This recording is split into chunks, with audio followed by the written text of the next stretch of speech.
Bismillahirrahmanirrahim. Assalamualaikum warahmatullahi wabarakatuh.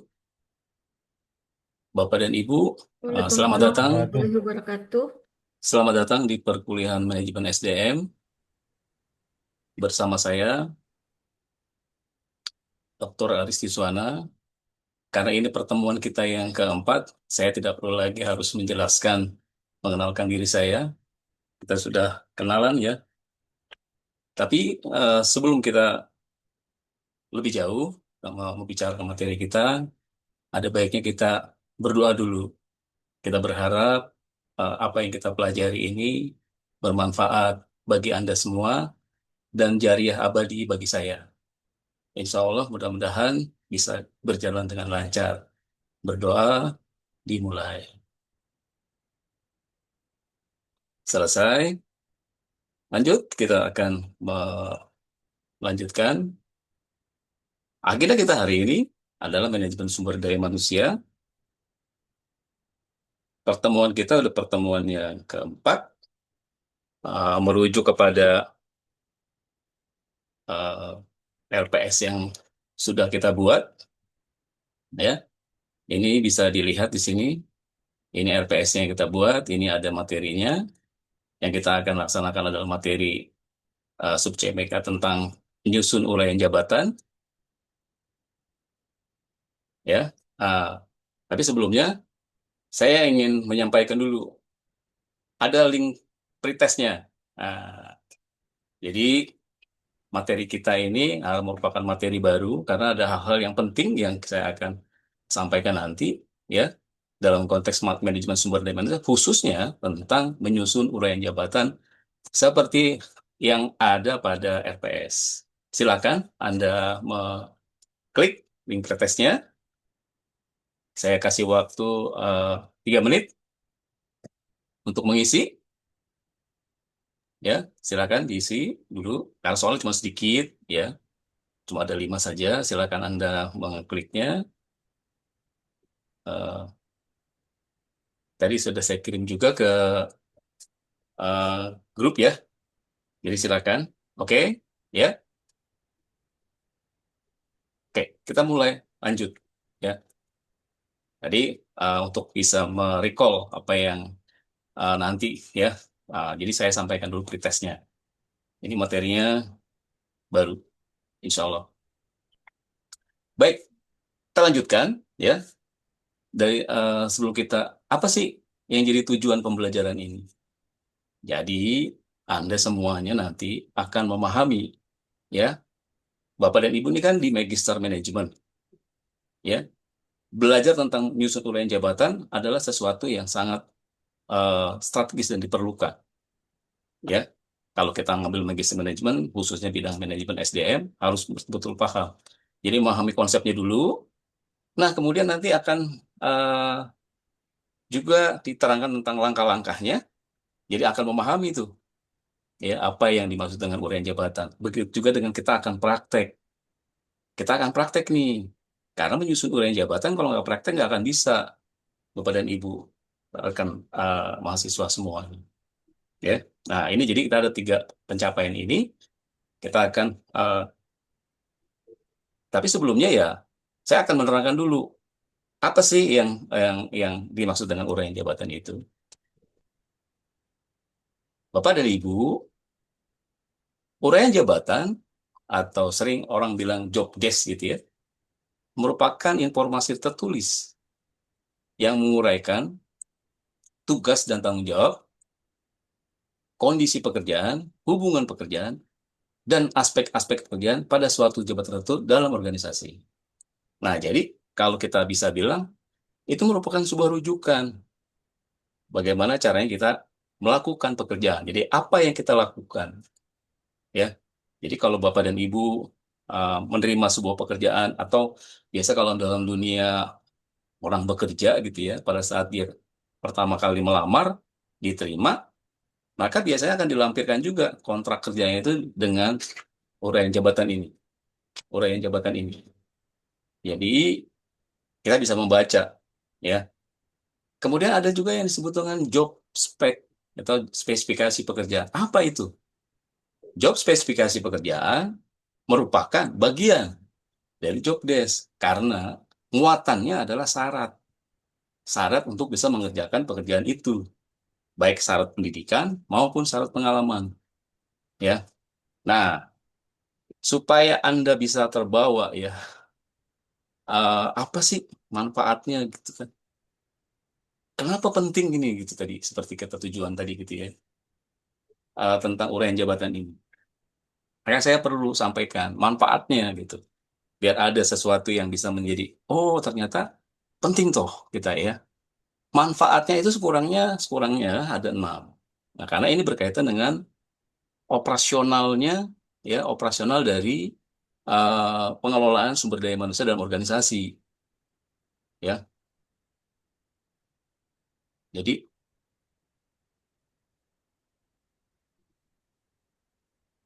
jadi ya eh, kita dalam mengelola itu semuanya mengelola mengelola manajemen SDM itu semua merujuk kepada uraian jabatan karena disebut dengan hal fundamental gitu. Hal fundamental itu ada uraian jabatan. Bisa dirujuk kepada apa? Human resource planning atau perencanaan tenaga kerja. Bisa dirujuk kepada recruitment selection. Bisa dirujuk kepada training development gitu ya. Bisa dirujuk kepada manajemen kerja atau performance management. Bisa dirujuk kepada penggajian CNB, compensation benefit atau remunerasi dan karir. Berkaitan dengan HRP atau human resource planning apa? Karena di sana diceritakan tentang masalah pekerjaan yang dibutuhkan. Jadi kalau pekerjaan dibutuhkan ada atau belum ada dalam perencanaan itu, maka harus dibuat. Ya, begitu juga dengan penarikan atau pengadaan atau perekrutan ya. Terkait dengan perekrutan, berkaitan dengan itu, apa syaratnya? Tadi kan ada job spesifikasi kan. Jadi kalau rekrutan, syaratnya apa? Ada dalam uraian jabatan. Begitu juga dengan pelatihan. Pelatihan juga orang bisa melakukan pekerjaan enggak itu dari uraian jabatan yang ada itu. Maka perlu dilatih baik sebelum ya ataupun selama dia melaksanakan pekerjaan itu. Ini juga berkaitan dengan masalah kinerja. Karena dalam kinerja itu sejauh mana yang bersangkutan itu bisa memberikan ya kontribusi kepada pekerjaannya itu. Sejauh mana dia bisa. Kalau ternyata masih ada gapnya antara pekerjaan yang harus dilakukan dengan yang tidak, maka perlu itu dilatihkan dan itu menjadi penilaian maksudnya. Nah, ini juga kalau penilaian berkaitan dengan remunerasi, ya. Kenapa itu tadi remunerasi? Karena ada penilaian di sana. Penilaian itu adalah penilaian pekerjaan dan di mana dalam penilaian pekerjaan itu ada aspek yang terkait dengan kinerja. Kok bisa larinya ke penggajian, Pak Aris? Dalam penggajian itu merujuk juga karena nanti uraian jabatan itu dinilai, disebutkan job evaluasi atau evaluasi pekerjaan, ya. Pekerjaan itu dievaluasi, maka nanti akan timbul skor namanya atau poin dari tiap pekerjaan. Karena sifatnya skor, maka akan terjadi pembeda di antara jabatan satu dengan jabatan yang lain, gitu. Ya, disitulah terjadi hierarki, terjadi ranking dari mulai jabatan staf sampai jabatan direktur. Maka itu kaitan dengan karir, ya, dikaitan dengan karir. Jadi ada hierarki. Nah, itu manfaat yang jelas gitu ya. Sekurang-kurangnya itu ada 6 manfaat yang harus bisa kita tahu supaya kita bisa bisa ego kita bisa jalan nih tentang itu. Ada nggak strategisnya? Manfaat ada manfaat strategisnya terkait dengan penyelesaian strategi organisasi. Memastikan bahwa setiap posisi dalam organisasi berkontribusi secara langsung pada pencapaian tujuan strategis perusahaan. Ya, setiap tugas dan tanggung jawab harus dikaitkan dengan hasil yang mendukung visi dan misi perusahaan. Ya, kemudian efisiensi, efektivitas operasional, ya, mencegah duplikasi, ya, untuk tumpang tindih, ya, agar pekerjaan itu tahu nih mana batas-batasannya. Ya, hal ini juga akan meningkatkan inefisiensi. Kemudian struktur organisasi yang jelas. Nah, karena jelas struktur organisasi, maka hierarki pelaporannya itu melaporkan apa kepada siapa itu juga jelas. Gitu. Kemudian pasien hukum, compliant, ya. Karena kita tahu kerjaan kita, maka kita juga harus tahu apa yang harus dilakukan dan tidak dilakukan berkaitan dengan apa jadi tanggung jawab kita. Itu ya. Jadi manfaatnya ada yang strategis juga gitu rupanya ya. Nah, kemudian tayangannya unsur-unsur jabatan. Apa saja unsur dari jabatan itu? Ada identitas jabatan, ya, nama jabatan, departemen, lokasinya di mana, tujuan jabatannya, tugas dan tanggung jawab utamanya, wewenangnya, wewenang hubungan kerja, baik internal maupun eksternal, dan standar kinerja. Nah, tadi menyangkut terkait dengan evaluasinya. Nah, itulah sekurang-kurangnya ada 6 aspek gitu ya. Nah, ini yang akan kita praktekkan nanti untuk bisa menyusunnya ini. Dari tahapan-tahapan 1 sampai dengan tahapan 6, ya. Dari mulai analisis sampai nanti kita menuliskannya, ya. Sampai jadi standar kinerjanya yang kita tulis, gitu ya. Nah, jadi saya perlu nih, ya, kita mencapaikan berkaitan dengan prakteknya. Karena cerita tentang menyusun uraian jabatan ngomongin secara lisan begini nggak ngerti gitu ya. Nah, kita perlu tugas. Jadi saya ingin tugas praktikum. Jadi tolong disiapin 3 sampai 5 orang ya dalam satu kelompok. Nanti kita akan berikan tugas-tugasnya. Boleh dipilih dari sini terkait dengan customer service kah atau staf administrasi kah job desk-nya. Nah, kita akan berikan gitu ya ringkasan nanti diambil ringkasan itu. Nah, ya saya perlu nih jadinya untuk menyampaikan skenario-nya dulu. Ya, seperti apa ya, menyusun uraian jabatan. Nah, tujuan praktiknya nanti jelas, bisa melakukan analisis jabatan dan menetapkan uraian jabatan. Ini bisa kita lihat di sini nih ya. Saya bisa contrengin ya. Nah, ini kita mulai nih di sini ya. Bisa bisa kita lihat mulai dasar teorinya nanti tadi kita pahami lagi. Tadi kan udah kita sampaikan ya, manfaatnya tadi sampaikan juga gitu kan. Apa saja gitu loh. Nah, di sini kita pakai metode apa nanti? Nah, bisa kita lihat sini ada bisa wawancara, ada bisa observasi, ada kuesioner, berarti ya melakukan analisis jabatannya. Bahan-bahannya, alat-alatnya, nah, tolong disiapin nih, ya bisa disiapkan. Jadi materi nanti akan saya taruh juga di LMS. Kita bisa berinteraksi dalam kesempatan nanti di LMS juga. Jadi kita punya learning management system kan. Jadi materi saya sampaikan di sana juga. Kita bisa berinteraksi di sana. Kalau memang ada hal-hal yang kurang ya pertanyaan nanti bisa lupa nanti kita bisa interaksi di sini. Tapi ternyata lupa, bisa disampaikan juga. Kita bisa berinteraksi di sana. Dan sampai dengan penilaiannya, ya. Jadi checklist pengamatan aktivitas nih ya. Kita nanti pada waktu praktek kita saya sampaikan ini, ya. Jadi ini saya ambil dari tugas saya eh, dokternya apa namanya praktikum ya. Tugasnya Pak Dokter Julian ini, ya. Jadi saya ambil gitu ya. Nah ini ya, jadi bisa kita lihat nanti urutan-urutannya. Nah ini prakteknya penting nih, ya. Jadi nanti Anda tidak tanpa kecuali saya minta Anda untuk melakukan praktikum itu, ya. Jadi bersiap-siap ya. Ini tolong ketua kelas, ya, nanti mohon bisa bisa menyiapkan tadi kelompoknya 3 sampai 5 orang, ya disiapkan nanti daftarnya. Kita bisa chat di web itu ya, grup WA kita nanti berkaitan dengan persiapan ini. Karena kita minggu depan mungkin kita akan praktekkan. Jadi karena ini kita masih virtual, kalau praktekkan kita harus ketemu ya. Kecuali nanti bimbingan berkaitan dengan masalah pewawancaranya gitu ya bisa ya. Seperti itu. Jadi minta tolong teman-teman disiapkan berkaitan dengan karena ada hal-hal nih seperti contohnya kayak alat dan bahan. Apa saja ini terkait dengan masalah di sini berkaitan dengan alat dan bahan itu berkaitan dengan dokumen struktur organisasi. Nanti mungkin bisa kita ambil contoh gitu ya. Bisa kita googling juga atau mungkin teman-teman yang ada Bapak dan Ibu yang rekan-rekannya punya gitu ya atau Anda sendiri juga punya ya. Itu bisa diambil sebagai contoh gitu struktur organisasi. Bisa dipakai gitu ya. Karena ini kita akan melihat prosesnya itu dari mulai kita menyiapkan uh, formatnya ya, formatnya. Nanti kita bikin wawancaranya ya. Kita buat itu buat pemacaranya. Jadi ini formatnya seperti ini kita sepakati. Ini seperti ini ada nama jabatan. Tadi yang 6 tadi ya. Kemudian ini ada pewawancaranya. Karena kan dalam melakukan proses analisis jabatan itu kita perlu melakukan dengan wawancara. Tadi ada wawancara nih ya. Ada wawancara, ada observasi, kuesioner, employee log, kombinasi dari semuanya bisa. Tapi kita bisa memilih boleh wawancara, melakukan wawancara. Kepada siapa wawancara itu dilakukan? Pada narasumber, ya. Jadi kita perlu pada narasumber yang sudah ada dalam struktur organisasi itu, ya. Bisa saja nanti kita udah sepakati gitu ya, narasumber yang ada itu. Tapi bisa aja pada waktunya nanti kita susun lagi agenda pertemuannya, kapan itu dilaksanakan, ya. Kapan pelaksanaannya, agen siapa aja yang datang, nanti di mana, ininya kita buatkan agenda itu, ya, supaya bisa melakukan. Nanti kita bisa minta kita simulasikan itu semua.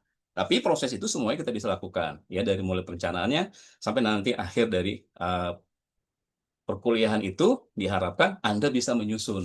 Nah, ini karena penting menyusun uraian jabatan ini. Ya, itu bisa diberikan sebagai sebuah kompetensi, ya, kontribusi kompetensi Anda sebagai anggota perusahaan gitu ya, sebagai bagian dari perusahaan itu, ya, ataupun buat diri Anda sendiri. Jadi kenapa penting untuk kita melakukan praktek melaksanakan menyusun uraian jabatan ini, gitu ya. Nah, kemudian ada nggak nanti kendala? Kendala-kendala ini ya ada pasti, ya. Bisa saya nanti terlalu umum atau terlalu detail, itu susah tuh ya kalau terlalu umum, terlalu detail tuh ya. Jadi agak kesulitan. Jadi kita kita karena kenapa? Filosofinya uraian jabatannya tidak boleh terlalu detail memang. Ya, kalau terlalu detail sampai hal yang teknis nanti kita nggak bisa kerja malah ya. Tidak sesuai dengan realita pekerjaan. Nah, tadi kenapa kita lakukan wawancara? Supaya betul-betul langsung ke narasumber. Ke narasumbernya kita kerujuk gitu. Supaya jangan sampai salah gitu ya. Jadi jangan sampai terjadi kesalahan dalam prosesnya. Narasumber itulah yang jadi rujukan kita. Bisa aja nanti walau akhirnya dia tidak datang. Bisa. Ya, siapa yang harus menggantikan? Ya bisa menggantikan itu adalah anak buahnya yang tahu pekerjaannya. Jadi yang penting jelas narasumbernya gitu ya. Tidak diperbarui sesuai perubahan organisasi. Nah, tadi jadi uraian jabatan ini bisa terjadi karena proses produksi atau proses bisnis berubah. Bisa juga karena akuisisi, bisa karena juga karena merger gitu. Itu perubahan. Ya, atau dikendaki oleh pimpinan karena kan struktur organisasi itu sebagai alat, ya, alatnya BOD ya, untuk bisa mewujudkan cita-cita atau tujuan perusahaan gitu ya. Jadi bisa saja terjadi seperti itu. Nah, di sini ya, jadi ini akan timbul pada saat Anda melakukan proses itu, dan ini bisa menjadi sesuatu yang bahan diskusi kita, ya, bahan diskusi kita selama eh, proses itu Anda akan berinteraksi, ya, kita akan berinteraksi kepada narasumbernya, nanti kita buat gitu ya, karena di situ ada kelompok kan ada 3 sampai 5.